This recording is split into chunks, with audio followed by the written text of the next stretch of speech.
Okay, our book was called Manhunt, The 12-Day Chase for Lincoln's Killer by James L. Swanson, and I am Joanna Avery. And I am Bridget Rose. And one of the quotes that was so significant in this book was Sic Semper Tyrannius, which means thus always to tyrants, which is what James Booth yelled after killing Abraham Lincoln.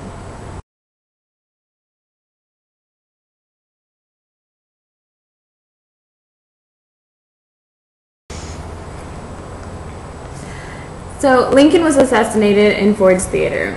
After that, there was a manhunt for John Wilkes Booth, who was his assassin. The book begins when Booth and his accomplices start to plan the assassination of the Secretary of State, the President, and the Vice President. In the end, it goes on to explain the manhunt for his assassin, for Lincoln's assassin.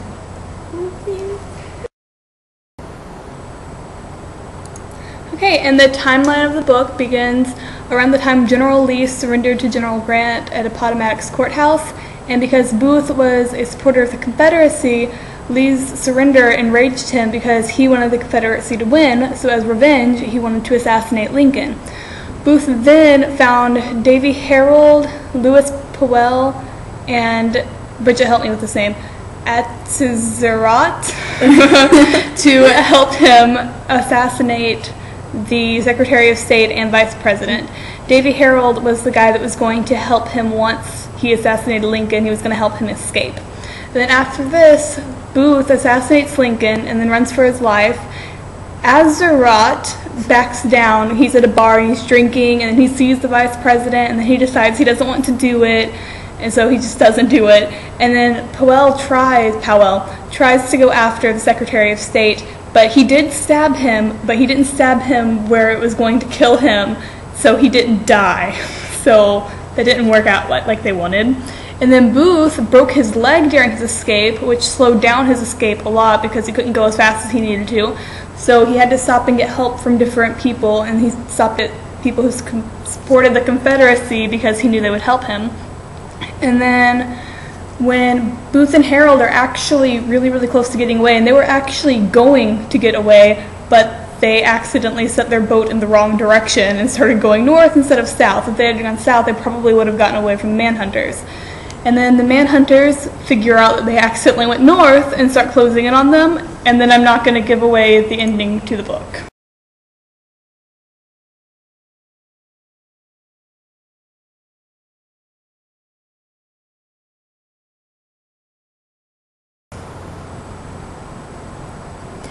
So going on to our stylistic devices, the author uses a lot of descriptive similes.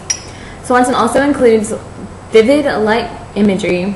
And last, he includes a lot of dramatic irony. So on our descriptive similes, we have quite a few of them. But the first one that we're going to talk about is the one that's describing Laura Keene.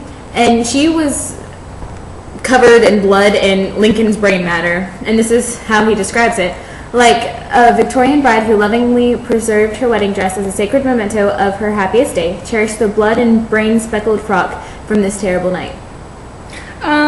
She was an actress at the theater, and the reason she had the blood on her dress was because after Lincoln was shot, she ran to his box and she had Lincoln's head in her lap, and that's how she got the blood all over her dress. And our second quote that we're going to talk about it's describing Thomas Jones, and it was just about their escape. So it was soon their guardian angel, it's describing Thomas Jones, and it was just about their escape. So it was soon their guardian angel, like the river ghost he was, vanished from sight, followed by all signs of the shoreline, blanketed by the cloaking mist. Okay, the author also uses a lot of vivid light imagery, such as, to his left, when he saw the painted office, his dark figure silhouetted by the white glow of the huge marble building. Throughout the book, the author seems to like to silhouette John Wilkes Booth, and I think it has to do with wanting him to seem dark and mysterious since he was the assassin.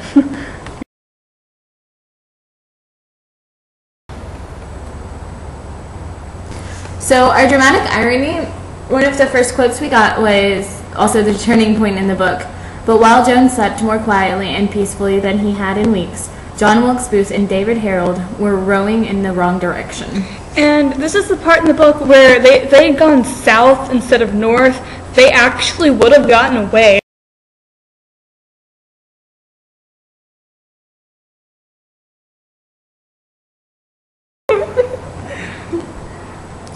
So one of the books that the author took his information from was written by Ronald White Jr. And he got his PhD from Princeton, and he lectured at Princeton, Whitworth, and Colorado colleges. He also had lectured at the White House, Library of Congress, and Gettysburg on Lincoln, so he's very well versed in Abraham Lincoln's life. Well, he also pulled a lot of information from primary sources.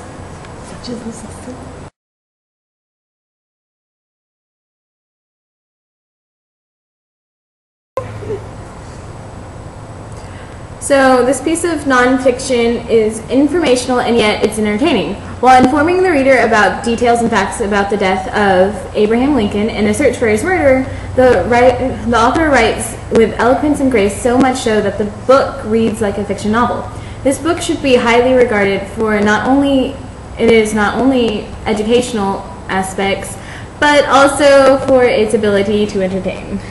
Yeah, this book really did read like a historical fiction book. It was interesting, and a lot of the stuff in there I had no idea that it happened because it's not really taught in history. You're just taught that John Wilkes Booth assassinated Lincoln, and so lots of it doesn't even sound real because it seems so crazy.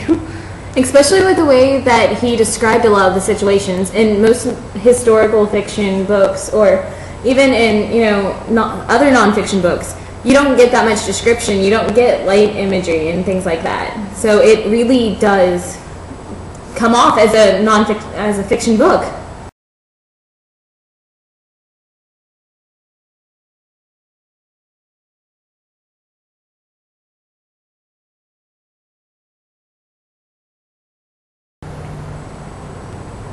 Okay, throughout the book, we found out that both Lincoln and Booth were very obsessed with Shakespeare's play Macbeth, and they both quote it a lot.